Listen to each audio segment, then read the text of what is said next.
والصلاة والسلام على رسوله الكريم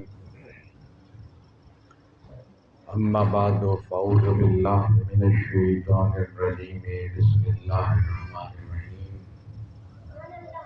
وإنك لعلى خلق عظيم صدق الله العظيم وصدق رسوله النبي الكريم الأمين ونحن على ذلك لمن الشاهدين والشاكرين والحمد للہ رب العالمین۔ میری طرف سے سب سے پہلے جتنے یہ حزب الرحمان اسلامک اکیڈمی کے اسٹوڈنٹس میرے سامنے بیٹھے ہیں، سب کو میری طرف سے جشن عید میلاد النبی مبارک ہو، کیونکہ اس محفل کا انعقاد آپ نے کیا ہے، آپ اس کے میزبان ہو اور ہم مہمان ہیں، تو جتنا ثواب کے حقدار آپ ہو ہم اس سے کچھ کم ہیں، کیونکہ آپ نے محفل کو منعقد کیا اور ہمیں موقع دیا کہ ہم یہاں آئیں اور مل بیٹھ کر چند باتیں کریں۔ موقع کی مناسبت سے چند باتیں، اور میرے سامعین اور حاضرین جو یہاں اس وقت موجود ہیں ان میں 6ٹھی کلاس کا بچہ بھی ہے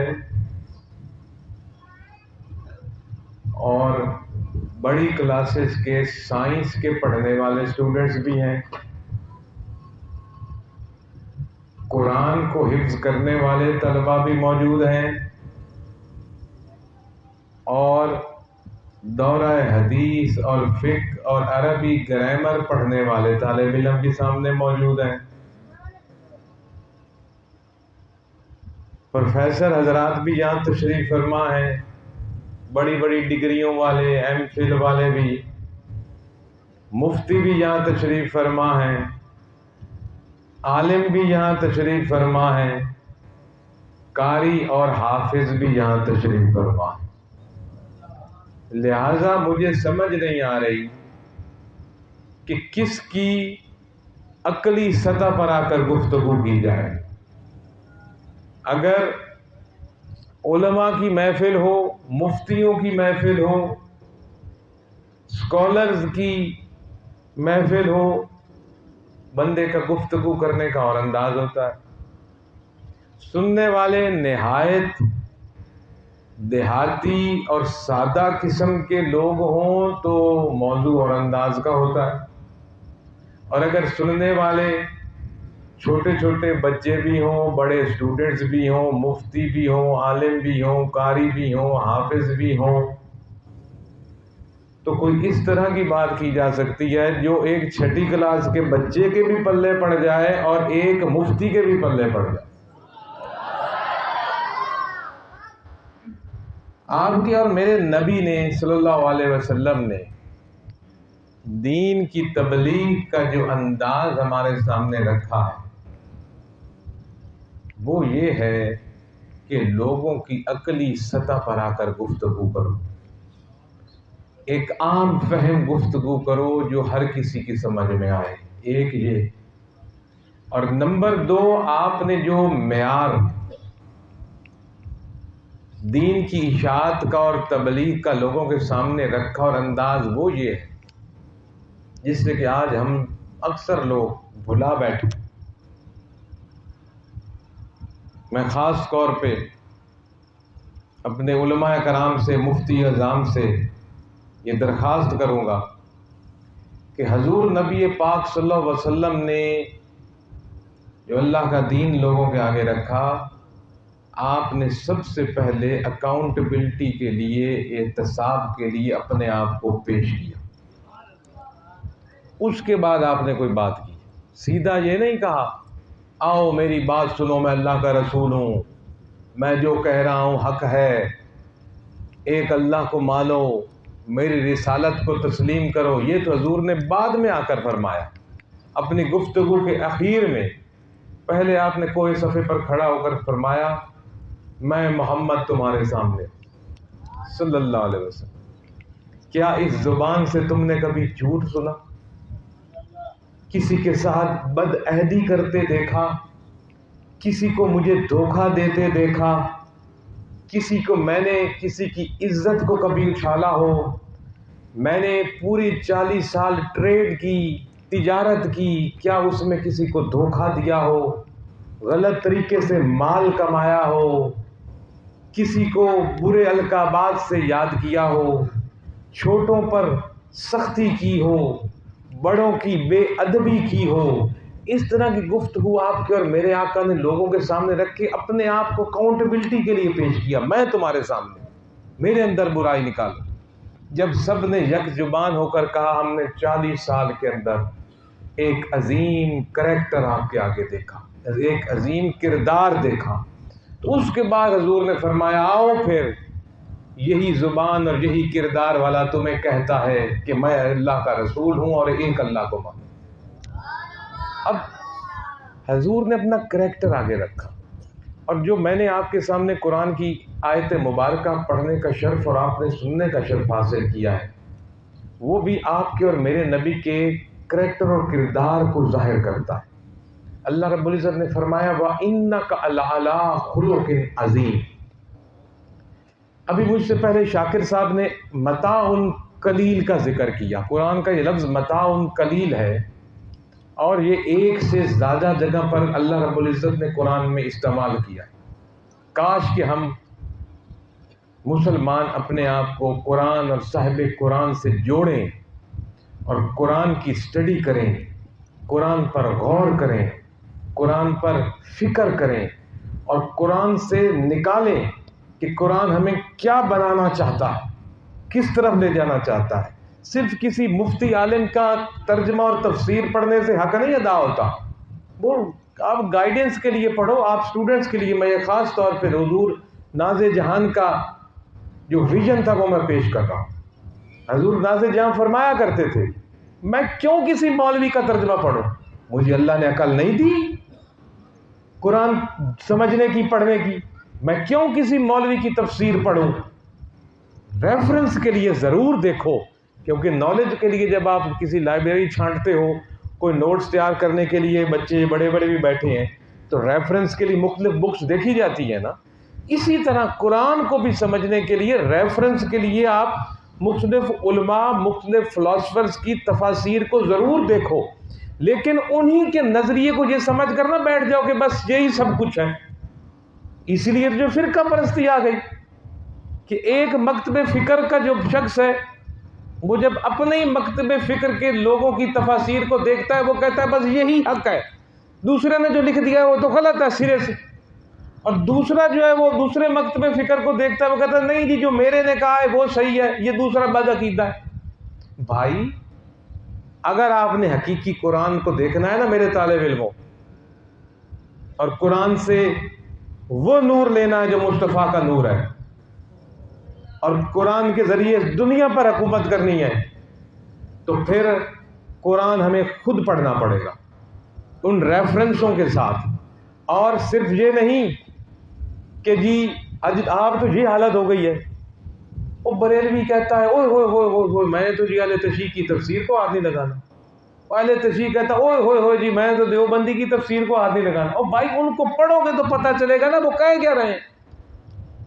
جب تک تم ان کا موقف ہی نہیں لوگے، ان کا آپ کوئی ریفرنس ہی نہیں لوگے، تو آپ کو کیسے بیچ میں سے صحیح بات نکالو گے؟ ہو سکتا ہے ہم جس مفکر کو بڑا صحیح پڑھ رہے ہوں شاید اس نے وہ آیت کے اندر کوئی کمی رہ گئی، دوسرے نے اچھی کی ہو۔ آپ سب حدیث تفسیریں اٹھا کر دیکھیں، کسی تفسیر کی آیت آپ کو کسی جگہ اور اچھی ملے گی ہمارے لوگوں کی نسبت، کسی جگہ پر اور اچھی ملے گی، کسی اور کی اچھی ملے گی۔ ہر کسی کو رہنمائی لو، ریفرنس لو اور خود غور کرو یہ کیا بات ہے، کیا کہا جا رہی ہے۔ تو یہ جو باتیں ہیں اسی قرآن کو سمجھنے کے لیے مختلف ریفرنس لے کے ان کو اسٹڈی کرنا چاہیے۔ اور میں ہمیشہ آپ کے ٹیچرز کو بھی یہ کہتا ہوں کہ میں ایسے اسٹوڈنٹس چاہتا ہوں جو لکیر کے فقیر نہ ہوں، میں آپ کو قرآن کی بے شمار آیتیں نکال کے دکھا سکتا ہوں جس کو جب آپ ایک مفکر کا تفسیر پڑھو، اسی آیت کی دوسرے مفکر کی تفسیر پڑھو، اسے آیت کی تیسری مفکر کی تفسیر پڑھے تو بندے کو لگتا ہے میں تو کتاب ہی کوئی اور پڑھ رہا ہوں۔ مولانا شاکر صاحب کبھی غور کیجئے گا، مفتی فیضان صاحب تشریف فرمائیں، ہم کہتے ہیں جی کہ عیسائیوں نے بائبل بدل دی، ہم کہتے ہیں جی یہودیوں نے تورات کو تبدیل کر لیا، بدل دیا۔ میں نے مانا کہ قرآن ہم سے اس لیے نہیں بدلا گیا عربی ٹیکسٹ میں کہ اس کا ذمہ اللہ نے لیا، وہ عربی ٹیکسٹ میں موجود ہے ویسے کہ ویسے جیسے کہ جس حالت میں نازل ہوا، ورنہ رب اپنا ذمہ نہ لیتا قرآن کی حفاظت کا بھی تو شاید پتہ نہیں کیا حالت ہو جاتی، میں نہیں بیان کر سکتا۔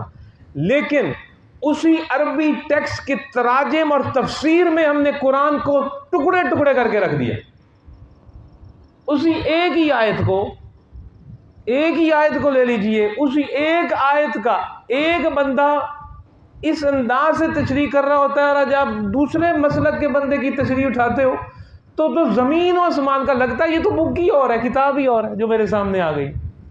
اس لیے ہم نے ان کے ترجمے بھی پڑھنے ہیں، اپنے لوگوں کو بھی ترجمے پڑھنے ہیں، اور اپنے اس دماغ پر زور دینا ہے۔ اس کے بعد یہ ہے صحیح نالج اگر آپ نے لینا ہے تو یہ گھٹا ہوا ماحول جو مدارس کے اندر پیدا ہوا ہے اپنے ملک پاکستان کے اندر، یہ اسی لیے ہے کہ ہم جس لکیر پر چڑھ رہے ہیں اسی لکیر کے فقیر بنے ہوئے ہیں، جو جس کے نعرے مار رہا ہے بس اسی کے نعرے مار رہا ہے، دوسری طرف تو دیکھنا ہی نہیں نا۔ بھائی ایک دوسرے کو دیکھو، ایک دوسرے سے ملو، ایک دوسرے سے گفتگو کرو۔ اختلاف رائے تو ہمارا دین کہتا ہے اسلام کا حسن ہے، ہم نے اختلاف رائے کو حسن کی بجائے لڑائی بنا دیا۔ میں ہو سکتا ہوں ایک بات سے اختلاف کروں اپنے ساتھ والے بندے سے، وہ مجھ سے اختلاف کرے۔ اب بات تو یہ ہے نا، ہم پیار اور محبت سے بیٹھ کر یا وہ مجھے قائل کر لے یا میں اس کو قائل کر لوں، بات ختم ہو گئی۔ ہم نے یہ رویہ بنا لیا ہے کہ وہ تو ہے ہی غلط، اس کے پاس تو بیٹھ کے میں نے بات ہی نہیں نہ کرنی۔ دوسرے لوگوں نے یہ رویہ بنا لیا ہے کہ یہ تو ہے ہی غلط، ان کے پاس تو ہم نے بیٹھ کر بات ہی نہیں کرنی۔ جب تک یہ رویہ چینج نہیں ہوگا، ہم اپنی سوچ کو براڈ مائنڈڈ نہیں کریں گے، ہم نہیں دنیا کے ساتھ مقابلہ کر سکتے۔ دنیا کہاں پہنچ گئی؟ ہمارا ملک ہمسایہ ہندوستان چاند پر پہنچ گیا اور ہم لڑتے ہیں کہ چاند عید کا ہے کہ نہیں۔ شرم کی بات ہے۔ کچھ مولوی کہتے ہیں نظر آ گیا، کچھ مولوی کہتے ہیں نظر نہیں آ گیا۔ اتنی جدید سائنس کے اندر بھی ہم اختلافات میں پڑے ہوئے ہیں۔ یہ رویے جو ہیں یہ ہمیں آگے نہیں بڑھنے دے پا رہے، اور یہ رویے اس ملک کو دنیا کے آگے نکلنے نہیں دے رہے۔ یہاں باہر سے کوئی انویسٹمنٹ نہیں آنی، کوئی ٹورزم نہیں آنی جب تک کہ قوم اپنے رویے براڈ نہیں کرے گی اور براڈ مائنڈڈ نہیں بنے گی۔ وہ براڈ مائنڈڈ جو کہ مصطفیٰ کریم نے مسلمان کو بنایا، رسول اللہ نے مسلمان بنایا ہمیں، ہم نے ایک دوسرے کو کیا کچھ بنا دیا، میں نام نہیں لینا چاہتا۔ وَإِنَّكَ عَلَىٰ خُلُقٍ عَظِيمٍ، قرآن میں اللہ رب العزت نے اپنے حبیب کے کردار کے بارے میں ارشاد فرمایا۔ لمبی گفتگو نہیں کروں گا، عشاء کی نماز پڑھنی ہے آپ سب نے۔ شاکر صاحب نے قرآن کا لفظ استعمال کیا متاع قلیل۔ اللہ رب العزت نے فرمایا کہ رب کی نظر میں، میرے رب کی نظر میں، میری نظر میں نہیں، میں نے اللہ کی نظر میں استعمال کر رہا ہوں سمجھانے کے لیے آپ کو۔ رب العزت نے فرمایا کہ میرے اللہ کی نظر میں متاع قلیل ہے یہ دنیا، متاع قلیل کہ یہ بالکل قلیل ہے، چھوٹی سی ہے، کچھ بھی حیثیت نہیں رکھتی۔ اللہ نے فرمایا میری شان کیا ہے۔ دنیا کے اندر کیا کیا چیز ہے؟ دنیا کے اندر جو کچھ ہمیں نظر آتا ہے یہ سب دنیا ہے جو اللہ کی نظر میں قلیل ہے۔ یہ دنیا، اس میں بسنے والے کھربوں لوگ، پھر زمین پانی کی تہ میں تیرتی ہوئی کھربوں کی تعداد کی مچھلیاں، ہوا میں اڑتے ہوئے ان گنت پرندے، زمین پر رینگتے ہوئے ان گنت نباتات، رب کی ایسی مخلوق جن کو ہماری یہ آنکھ نہیں دیکھ سکتی، آپ کو خوردبین لگانی پڑتی ہے، ان گنت وہ مخلوقات پھر یہ سورج اور یہ چاند اور ستارے، اور ہر ستارے پر پتہ نہیں کس کس پر کون کون سا جہان آباد ہے اور کہاں کہاں رب کی مخلوق بس رہی، پھر ایک کہکشاں سے دوسری کتنی کہکشائیں ہیں، ایک سورج کے علاوہ پتہ نہیں کتنے اور سورج دریافت کیے جا چکے ہیں، اور پتہ نہیں بے شمار سورج ہے۔ یہ چاند جو ہے یہ تو صرف آپ کے اس ایک سیارے جس کو آپ ارتھ کہتے ہیں اس کا چاند ہے، مشتری کے 10 چاند ہیں، مریخ کے 2 چاند ہیں، پتہ نہیں کتنے سینکڑوں کی تعداد میں یہ چاند ہیں۔ یہ تمام کی تمام، پھر اس میں فرشتوں کی مخلوقات ہیں رب کی نظر میں، پھر پتہ نہیں کیا کیا کچھ رب نے بنا رکھا ہے جس کو ہماری آنکھ نہیں دیکھ پاتی۔ یہ وہ آسمان جس کو آپ کہتے ہو نیلے رنگ کا، یہ آسمان نہیں ہے، یہ حد نگاہ ہے، اس سے آگے آپ کی آنکھ نہیں دیکھ سکتی، تو وہ نیلا نیلا سا کالا کالا سا ہو جاتا ہے، ورنہ یہ آسمان نہیں۔ ورنہ جو پہلا آسمان رب فرماتا ہے وہ پتہ نہیں کہاں ہے، ہماری یہ آنکھ نہیں دیکھ سکتی، پھر دوسرا ہے، پھر تیسرا ہے، پھر چوتھا ہے، پھر 5واں ہے، پھر 6واں ہے، پھر 7واں ہے، پھر اس کے اوپر عرش ہے، پھر سدرۃ المنتہا ہے، اور پھر پتہ نہیں کہاں رب کا عرش ہے اور اس کی محفل ہے۔ یہ سب کچھ ہر چیز کے بارے میں اللہ نے فرمایا متاع قلیل، کہ یہ کوئی حیثیت نہیں رکھتی، یہ کچھ بھی نہیں۔ آج کوئی اپنی ایک ملک کی حکومت پر اکڑے، پاگل احمق ہے، چند ہزار فوجوں پر اکڑے احمق شخص، اپنے چند مربوں پر آ کر دکھائے، اپنی تھوڑی سی دولت پر اکڑے، بزنس پر اکڑے، انسان کو انسان نہ سمجھے، دوسرے کو بندہ نہ سمجھے۔ اور کس چیز پر تو آکڑتا ہے؟ تیرے تو خود اپنے پیر کوئی نہیں، تو جس زمین پر کھڑا ہے وہ پانی پر ہے، اور وہ زمین چکر لگا رہی ہے، بھاگ رہی ہے اپنے مدار میں، تو اس رب کے آگے تیری حیثیت کیا ہے؟ تو شے کیا ہے؟ اگر یہ سمجھ آ جائے نا تو آپ جھک کر کہو گے سبحان رب الاعلی۔ لیکن ایسے ہی رٹا ہوا سبحان رب جلالہ سبحان رب جلالہ میں کچھ نہیں دیتا، اپنی ہستی کو فنا کر کے ختم کر کے کہ تو ہی تو، میں کچھ نہیں، میرے پاس جو ہے یہ بھی تیرا۔ ماں کی پیٹ سے کوئی کچھ لے کے آیا؟ ہم لوگوں نے مرنا ہے، قبر میں کچھ لے کے جانا ہے؟ کچھ ہے ہی نہیں۔ جب ہمارا نہ لے کر آئے نہ لے کر جانا، تو آکڑ کیا، پھاکڑ کیا، تکبر کیا، ظلم اور زیادتی کیا دوسرے پر؟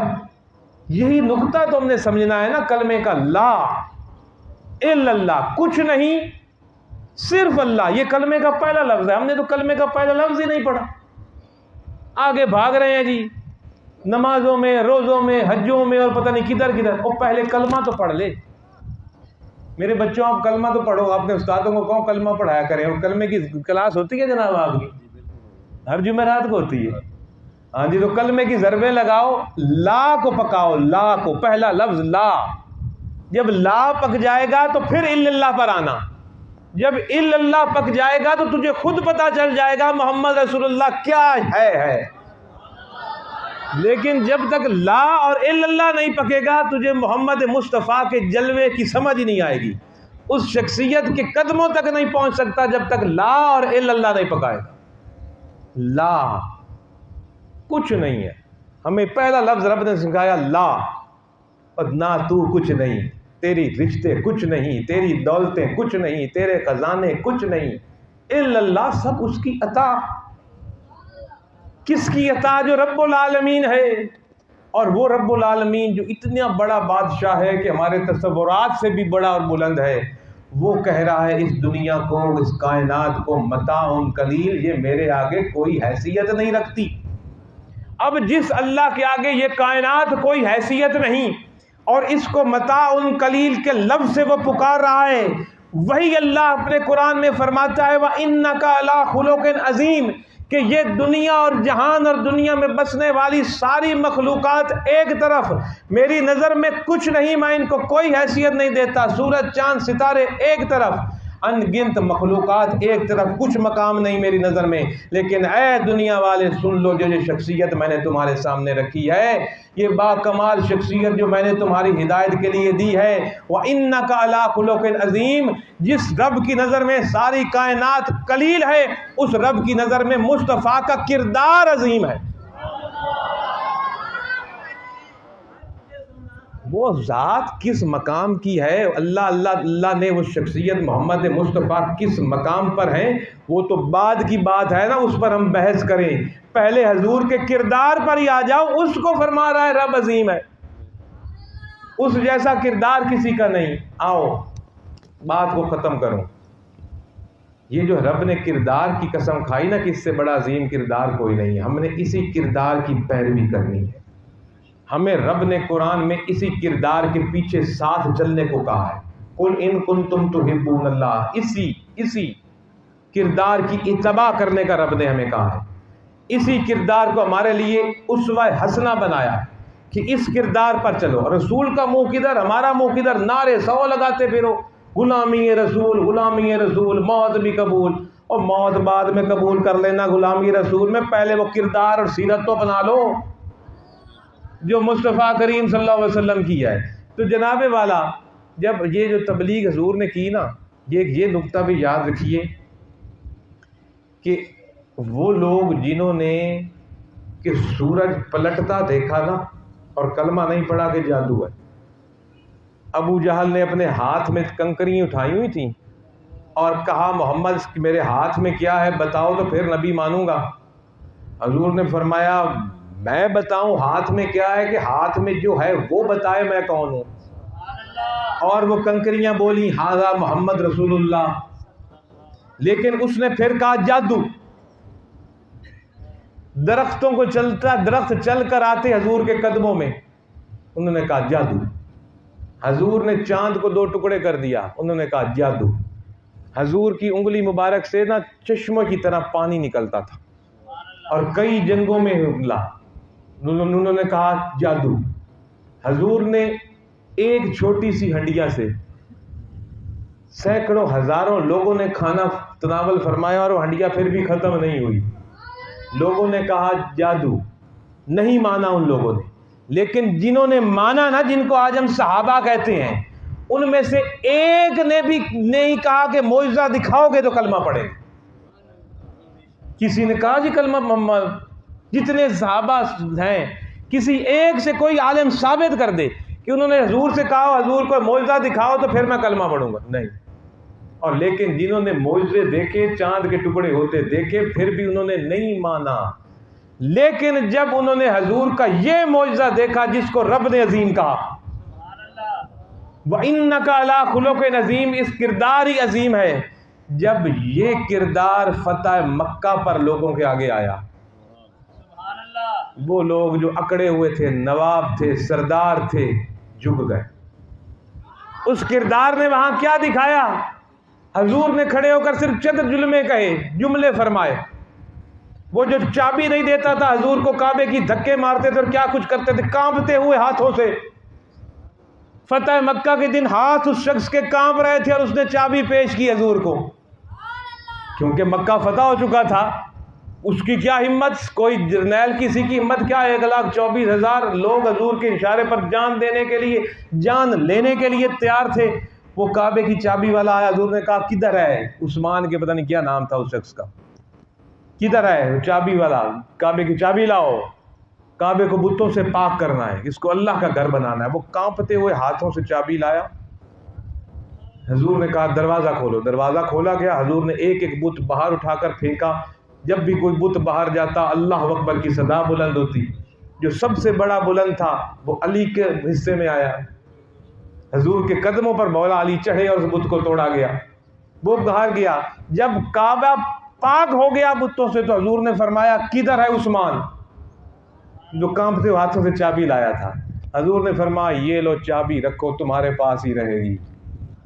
حالانکہ اس کے ذہن میں تھا میرا تو سر قلم ہو جائے گا، میں نے کیا کیا گستاخیاں کی، کیا کیا ظلم کیے، لیکن اس کردار والے کو دیکھو جس کے کردار کی قسم رب قرآن میں اٹھا رہا ہے۔ حضور نے فرمایا یہ چابی رکھو، قیامت تک تیری اولاد میں چلے گی، اور آج بھی کعبے کی چابی اسی عثمان کی خاندان میں ہے۔ اس نے دیکھا یہ کیا انسان ہے، اس نے فوراً لا الہ الا اللہ محمد رسول اللہ پڑھا۔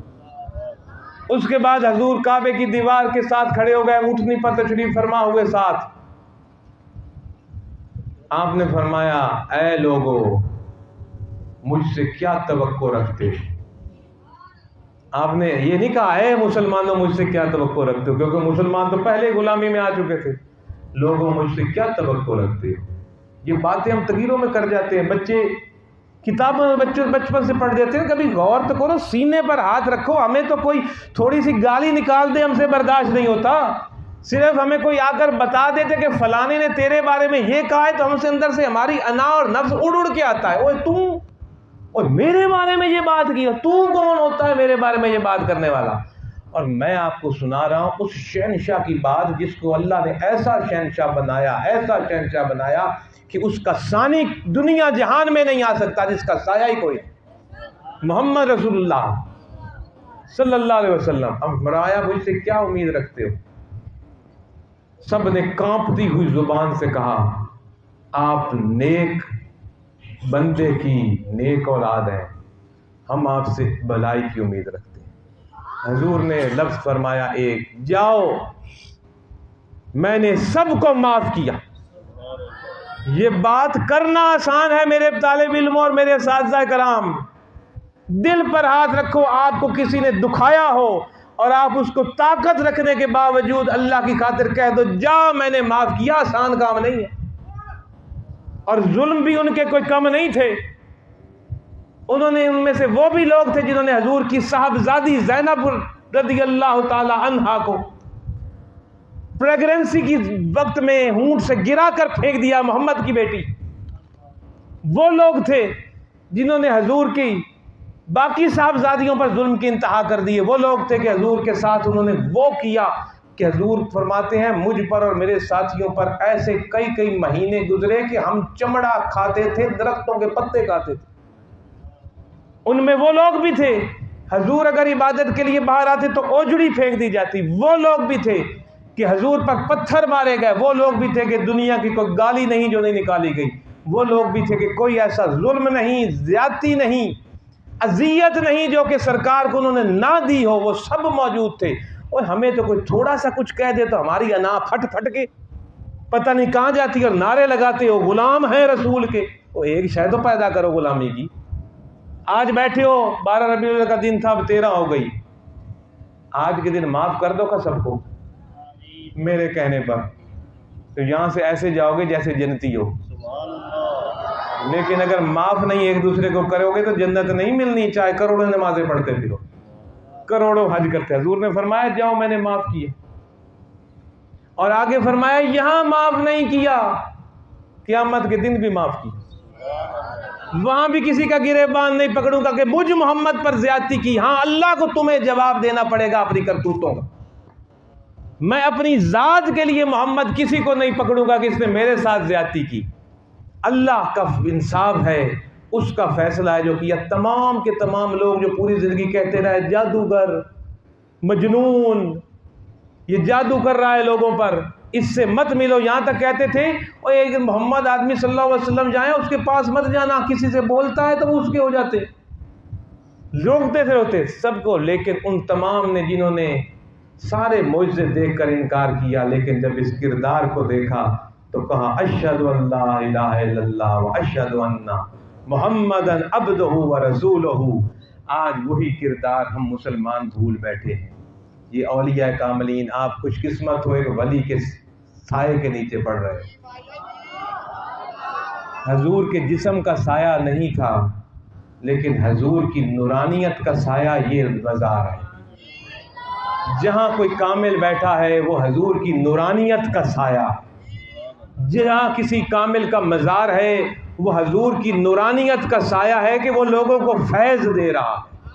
لاکھوں کروڑوں لوگ ان اولیاء کاملین کے مزارات پر ہر سال جاتے ہیں اپنے فیض لینے کے لیے. وہ فیض وہ بندہ نہیں دے رہا، اس نے وہ کردار اختیار کر لیا جو مصطفیٰ کا تھا تو وہ بھی نمونہ بن گیا. جی حضور سید محمد عبداللہ شاہ رحمۃ اللہ علیہ، آپ نے ویسے ہی معاف کیا لوگوں کو جیسے کہ رسول اللہ نے فرمایا. یہ بچوں کو بھائی حضور سید محمد عبداللہ شاہ کا تعارف کرایا کریں، نہیں تو آپ لوگ قیامت کے دن پکڑے جاؤ گے. یہ میں اساتذہ کرام سے کہہ رہا ہوں. کہ جس کا لنگر کھاتے تھے اس کا فیض تو دو نا ان کو زبان سے، باقی وہ خود دے گا۔ آپ میں سے بچوں میں سے کتنوں کو پتا ہے کہ حضرت سید محمد عبداللہ شاہ رحمۃ اللہ علیہ پر قتل کا کیس ہوا تھا؟ نہیں نا پتا؟ یہ کیوں نہیں بتایا انہوں نے؟ دن رات لنگر کھاتے ہیں، خود بھی آپ کو بھی کھلاتے ہیں۔ جناب استاد، یہ کمی ہے نا جی، یہی کمی ہے جو اس ادارے میں رہ گئی ہے۔ اور جب تک اس کو ہم نے، اس ادارے کو جب تک صاحب مثار سے ہم نہ جوڑا، ہم آگے نہیں جا سکیں گے۔ جو ہمارے ویژن ہے، یہ جتنے بچے بیٹھے ہیں، یہ ہماری فوج تب بنیں گے جب اس کو صاحب مزار کی غلامی سے جوڑو گے۔ جتنے یہاں درویش بیٹھے ہیں، اپنے آپ کو صاحب مزار کی غلامی سے جوڑو، تبھی کچھ ملے گا، ورنہ جیسے ہو ویسے ہی رہ جاؤ گے۔ حضور فرمایا کرتے تھے اپنی محفلوں میں، سید محمد عبداللہ شاہ، اور مدے گھڑیاں ہو، آپ کو سمجھ آ گئے نا، پنجابی لوگ ہیں، گھڑا مردہ کر کے برتن اگر ٹیوب ویل کی پائپ کے نیچے بھی رکھ دو نا، اس کے اندر ایک قطرہ نہیں جائے گا، اور اگر اس کو سیدھا کرو تو تبھی پانی آئے گا۔ تو کسی ولی کے پاس بیٹھ کر اپنے دل کو سیدھا کرو گے تو فیض آئے گا، اگر دل الٹا رہے گا تو کوئی فیض نہیں آئے گا، چاہے قدموں میں بیٹھا رہے۔ حضور رحمت اللہ علیہ فرمایا کرتے تھے، سید محمد عبداللہ شاہ، اور مودیاں کھڑیاں ہو، اپنے دل دا گھڑا دا سیدھا کرو۔ آپ فرمایا کرتے تھے، میں ہندوؤں میں ہوتا تو میرے بت بنا کر پوجتے، تمہیں میری قدر کوئی نہیں ہے۔ یہ آپ بار بار یہ لفظ فرمایا کرتے تھے۔ اور جب آپ پر قتل کا مقدمہ ہوا، آپ میں سے نہیں پتا بچوں کو، جو استادوں کو پورا واقعہ ان کو پتا ہے، استادوں کو ان کو بتانا چاہیے، قلب سلیم میں بھی موجود ہے۔ نواب فیملی، جو کہ یہاں کمالیہ کی بہت بڑی نواب فیملی تھی، اس نے حضور پر ایک عورت کے قتل کا مقدمہ کیا، اور وہ صرف حسد کی وجہ سے کیا گیا، کیونکہ سارے غریب علاقے کے حضور کے پیچھے اٹھے ہو گئے۔ انہوں نے کہا، یہ کیا طاقت آ گئی ہے، ہماری سیاست کو ختم کر رہی ہے، ہماری چودراہٹ کو ختم کر رہی ہے۔ کیونکہ یہاں معمول تھا انگریزوں کے وقت سے، اناج جو تھا اس میں سے حصہ نوابوں کا نکلتا تھا کہ یہ اتنا نواب لے جائیں گے، باقی گھر والے۔ کسی کی بہن کی عزت محفوظ نہیں تھی یہاں اس راوی کے کنارے پر، کسی کی بیوی کی عزت محفوظ نہیں تھی، کسی کی بیٹی کی عزت محفوظ نہیں تھی، کسی شخص کی اپنی عزت محفوظ نہیں تھی۔ حضور نے فرمایا، کوئی ان کو نہیں دے گا کچھ، ہم اللہ کے خاطر جہاں بیٹھے، آؤ میرے ساتھ۔ تو جتنے بھی مظلوم لوگ تھے، پسے ہوئے اس علاقے، سارے حضور کے پیچھے اکٹھے ہو گئے۔ تو انہوں نے کہا، یہ کیا چائے آ گئی ہے بھائی، ہماری سیاست ختم کر دی اس نے، ہماری چودراہٹ ختم کر دی، ہماری آکڑ پھاکڑ ختم کر رہا ہے، اس کو رستے سے ہٹاؤ۔ انہوں نے قتل کا مقدمہ دائر کیا۔ ایک عورت جو ان کے گھر ملازمہ تھی، اس کا قتل کا مقدمہ حضور پر ہوا۔ حضور کو جب پولیس گرفتار کرنے کے لیے آئی تو یہ قادر بخش کی گالیاں، فضائیں گواہ ہیں، یہاں سڑکوں پر ہزاروں سینکڑوں لوگ لیٹ گئے، اور انہوں نے کہا، ہماری لاشوں کے اوپر سے پولیس کی گاڑی جائے گی تو ہمارے مرشد کو ہاتھ لگائی۔ یہ کیا تھی؟ یہ وہ محبت تھی جو ان لوگوں کے اندر گئی کہ یہ کوئی بندہ ہماری بات کر رہا ہے، یہ کوئی پسی ہوئی انسانیت کی بات کر رہا ہے، یہ کوئی انصاف کی بات کر رہا ہے، یہ کوئی حق کی بات کر رہا ہے۔ جو مکہ میں حضور نے کردار دکھایا تھا، رسول اللہ نے ان کے جانشین، ان کی عکس نے، عبداللہ شاہ رحمۃ اللہ نے قادر بخش میں وہ کردار دکھایا تھا، لوگوں سے پیار اور محبت اور پسی ہوئی انسانیت کو بات کرنے کا۔ یہ کون آ گیا ہے جو حق کی بات کر رہا ہے؟ یہ کون ہے جو کہہ رہا ہے انصاف کرو؟ یہ کون ہے جو کہہ رہا ہے امیر غریب برابر ہے؟ یہ کون ہے جو کہہ رہا ہے کہ اللہ کے آگے جھکو؟ یہ نواب کون ہوتے ہیں؟ یہ کون ہے جو آ گیا ہے ان اکرامکم عند اللہ اتقاکم، کہ صرف تقوی والا عزت والا؟ یہ کون ہے جو کہہ رہا ہے کسی نواب کی عزت نہیں، کسی چودھری کی عزت نہیں، عزت صرف اس کی ہے جس کے اندر تقوی ہے؟ یہ تو علاقے میں تو کرام مچاؤ۔ پولیس والے واپس گئے۔ پاکستان کا جو پہلا مارشل لا تھا، یہ اس کا دور تھا، شروع میں مارشل لا لگا ہوا تھا بڑا سخت طریقے سے، جو پہلا مارشل لا لگا تھا پاکستان کے اندر 57-58 میں، اور لوگوں کے اندر بڑا ڈر ہوتا تھا۔ یہاں کی مقامی پولیس نے کیس ریفر کیا پنجاب کرائم برانچ کو، اس وقت پاکستان کے 2 صوبے ہوتے تھے، اب یہ 4 صوبے بیچ میں ختم کر دیے گئے تھے. یہ بھی آپ کو نہیں پتہ ہونا، ہسٹری والوں کو اور مطالعہ پاکستان والوں کو، استادوں کا کام ہے یہ پڑھانا. صرف 2 یونٹ پاکستان کے کر دیے گئے تھے، ایک مشرقی پاکستان، ایک مغربی پاکستان. پنجاب، سندھ، سرحد، بلوچستان، بنگال کو ختم کر کے صرف 2 یونٹ بنائے دیے گئے تھے. مغربی پاکستان جس میں آپ بیٹھے ہو، اور مشرقی پاکستان جو ہم سے الگ ہو گیا، یہ صرف 2 یونٹ رہ گئے تھے. ان 2 یونٹس میں 2 گورنر ہوتے تھے اور اوپر صدر ہوتا تھا. یہ ایک نیا آئین آیا تھا پاکستان کا. تو اس میں کرائم برانچ کو ریفر ہوا، کرائم برانچ ٹیم آئی یہاں تفتیش کرنے کے لیے کہ مقامی پولیس نے ہاتھ کھڑے کر دیے تھے، ہم اس بندے کو ہاتھ نہیں ڈال سکتے، لا اینڈ آرڈر خوفناک صورتحال ڈیولپ ہو جانی ہے اس پورے ایریے کے اندر، اور ہم کس کس کو پکڑیں گے اور کس کس کو ماریں گے اور کس کس کو اندر کریں گے. جیسے کہ بلوا ٹائپ ہوتا ہے، کوئی تحریک گھر چل پڑے تو پولیس ہاتھ اٹھا دیتی ہے بعض دفعہ. کرائم برانچ کی ٹیم آئی. میں نے اپنے مرشد سید محمد نواز شاہ صاحب سے سنا کہ کرائم برانچ کا جو افسر آیا تھا نا وہاں سے، لاہور سے، بڑا ان کا، اس مارشل لا کے دور میں اس کی ایک بڑے خوف ہوتا ہے. کرائم برانچ کا انچارج آئے، تھانے داروں کو تو پیشاب نکل جاتے اس کے آگے. اس نے آ کر کہا جی میں نے پیر صاحب سے ملنا ہے. بڑے ادب و احترام سے آیا جی میں نے صرف ملاقات کرنی ہے اور چند سوالات ہیں تو میں نے حضرت سے کرنے ہیں، اور اس کے بعد میں اپنی تفتیش کا آغاز کرتا ہوں. وہ آیا، بیٹھا، اس نے کہا پیر صاحب میں صرف ایک سوال آپ سے کروں گا، اس کے بعد میں اپنی تفتیش شروع کر دوں گا. سوال کرو. اس نے سوال کیا کہ پیر صاحب مجھے یہ بتائیں آپ نے قتل کیا ہے کہ نہیں کیا؟ حضور سید محمد عبداللہ شاہ رحمۃ اللہ علیہ نے فرمایا، ایک لفظ فرمایا، آپ نے فرمایا میں نے قتل نہیں کیا، اور میری گواہی وہ ذات دے گی جس نے اپنی دین کی اشاعت کے لیے مجھے یہاں بٹھایا ہے. حضور کا یہ کلمہ تھا تو وہ افسر لرز گیا، وہ اپنی نشست سے کھڑا ہو گیا. اس نے کہا یہ کس قسم کا انسان ہے، یہ عجیب، یہ انسان نہیں کوئی اور چیز ہے. اور اس نے کہا حضرت میں شروع سے انکوائری کروں گا. شروع سے انکوائری کی گئی، لاش کہیں سے برآمد ہوئی، کسی کھیتوں سے نکلی. وہی لوگ قتل کرنے والے تھے جو مقدمے بنانے والے تھے. الٹا ہٹ کر کرائم برانچ نے ان پر مقدمہ کر دیا قتل کا. بھئی ایک قتل کیا اپنی ملازمہ کو، پھر ایک شریف بندے پر قتل ڈال دیا، وہ دگنے چگنے مقدمے ان پر ہو گئے. جب مقدمے ہو گئے تو وہی شخص جس پر الٹا مقدمہ ہو گیا کہ اس نے کیا تھا جھوٹا مقدمہ، وہ حضرت سید محمد عبداللہ شاہ کی بارگاہ میں آیا اور معافی مانگ کر اپنی پگڑی اتار کر قدموں میں رکھی کہ جی مجھے معاف کر دیں، مجھ سے غلطی ہو. یہ بزرگ درویش شاید ان میں سے کوئی آج بھی موجود ہو. وہ کہتے ہیں حضور نے اس کی پگڑی اٹھائی اور اس کے سر پر رکھی اور فرمایا جاؤ میں نے معاف بھی کیا، اور میرے نظر میں میرے دونوں بیٹے سید محمد نواز شاہ اور سید محمد ظفر شاہ کی طرح تو بھی میرا بیٹا ہے.